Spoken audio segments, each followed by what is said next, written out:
Donc voilà notre nouvelle page d'accueil. Si vous avez déjà un compte, il suffit de mettre votre nom d'utilisateur, votre mot de passe et de vous connecter. Si vous avez oublié votre mot de passe, à ce moment-là, vous allez dans mot de passe oublié. Il faut renseigner votre email et vous aurez un mail, une notification pour réinitialiser votre mot de passe.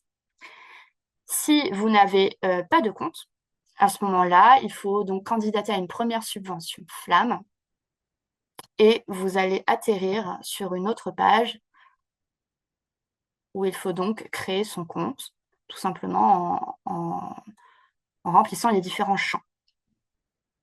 Donc, a priori, vous avez déjà tous un compte, donc on va directement rentrer sur Cascade. Voilà. Donc, lorsque vous allez entrer sur Cascade, vous allez directement atterrir sur un message d'accueil avec le rappel des dates.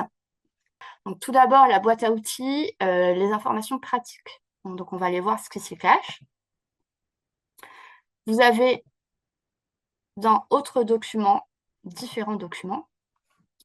Justement, on retrouve les différents modèles. Donc, le budget prévisionnel, le compte rendu d'utilisation, la lettre de demande de subvention et une aide pour la valorisation du bénévolat. Ensuite, dans la notice utilisateur association, on retrouve en fait tout simplement la liste des vidéos tutoriels YouTube qu'on vous a présenté tout à l'heure. Le guide administratif et financier dont on vous a parlé et qui est disponible également sur le site internet Flamme. Les types de dossiers Flamme, ce sont en fait les différentes questions que l'on va vous poser pour les différents types de subventions. Ensuite, vous avez votre profil d'association, créer mon dossier et mes dossiers. Donc, mes dossiers, c'est lorsque vous avez retrouvé vos dossiers créés, en fait, dans mes dossiers. Mais pour le moment, ici, dans le cas de la présentation, nous sommes une nouvelle association, donc nous allons créer un dossier. Donc, je clique sur créer mon dossier. Et là, apparaît une fenêtre. Donc, ça a été simplifié par rapport à l'année dernière, pour ceux qui connaissent. Nous allons avoir 3 onglets, donc formulaire, documents, où vous allez déposer tous les documents nécessaires, et l'historique. Si je peux faire une ou plusieurs demandes de subvention. Donc, je peux demander juste l'aide au démarrage, et à ce moment-là, le formulaire se déroule et je n'ai plus qu'à remplir les champs. Je peux également demander une rencontre régionale. À ce moment-là, c'est exactement le même principe. En fait, le formulaire se complète. On va voir juste après. Enfin, voilà, dans le formulaire ci-dessous, en fait, il y a la partie aide au démarrage et rencontre régionale. Et si je veux une subvention de projet, c'est le même principe. Le formulaire, en fait, s'agrandit et il y a des questions spécifiques sur la subvention de projet. Décoché. Voilà.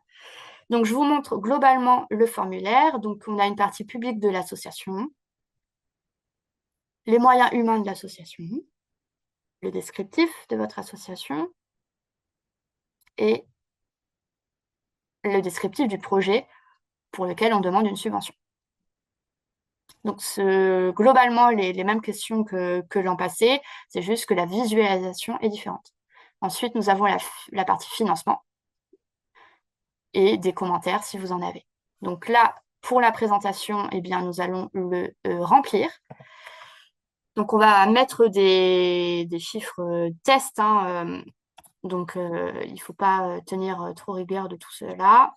C'est juste pour vous montrer la navigation et comment ça se passe, tout simplement. Donc, on va mettre ça. Hop. Ça. Hop.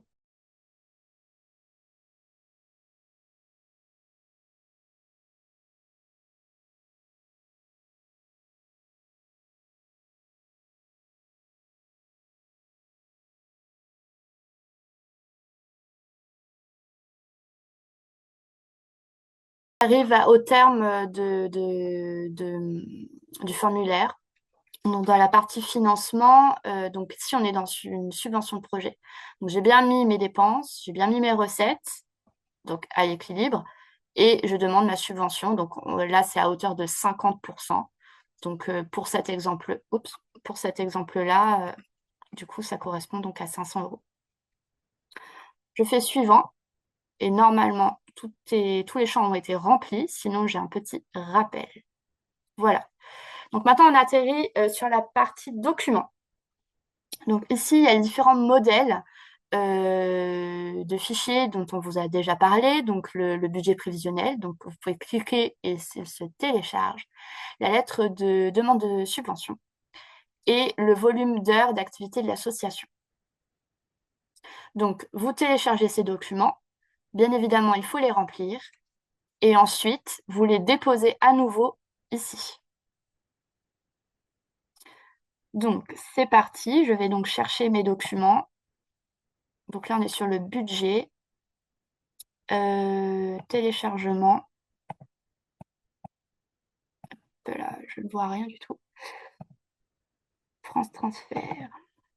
Hop, je vais chercher donc mon budget, subvention de projet. Hop. Voilà, donc il se télécharge. Et par exemple, si je me suis trompée, eh bien, je fais juste supprimer et il disparaît. Et donc, je vais recharger le bon document. Donc, mes pièces justificatives, je vais les récupérer également. Donc, elles sont quelque part devis sous format zippé, parce qu'il y a beaucoup de justificatifs.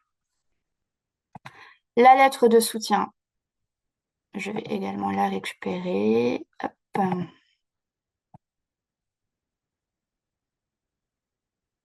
Hop. Après, je ne sais pas si j'ai les documents, mais on va aller voir ça.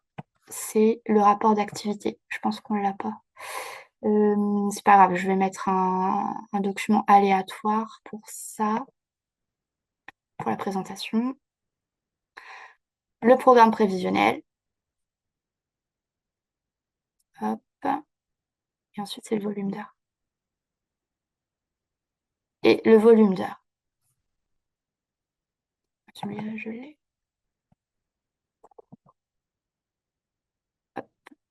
Et ensuite, donc, je n'ai plus qu'à envoyer, tout simplement. Et donc, cliquer sur le bouton vert. Je revalide une dernière fois, parce qu'après, je ne peux plus le modifier.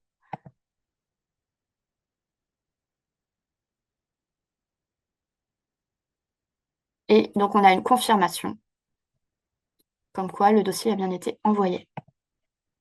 Donc là, c'est juste des pages ouvertes. Et donc, quand je vais dans mes dossiers, je retrouve bien mon dossier que je viens d'envoyer au poste diplomatique. Il est bien indiqué ici, envoyé. Donc, maintenant, c'est au poste diplomatique de le traiter. La partie historique, je voulais juste terminer là-dessus. Dans la partie historique, en fait, c'est les compléments d'information que peut vous demander le poste diplomatique. C'est-à-dire que là, votre dossier est donc chez le poste diplomatique, il va l'ouvrir, il va donc l'étudier attentivement et s'il a un complément d'information, lui, il a la possibilité de vous demander quelque chose et donc de vous renvoyer votre dossier pour que vous puissiez le finaliser. Et donc, à ce moment-là, quand vous recevez à nouveau le dossier, vous avez à nouveau la main pour donc finaliser et compléter la demande du poste diplomatique. Et donc, à ce moment-là, vous faites la modification nécessaire. Et à ce moment-là, il faudra renvoyer le dossier. Il repart chez le poste diplomatique, il le réétudie et normalement, après, il nous le renvoie à nous.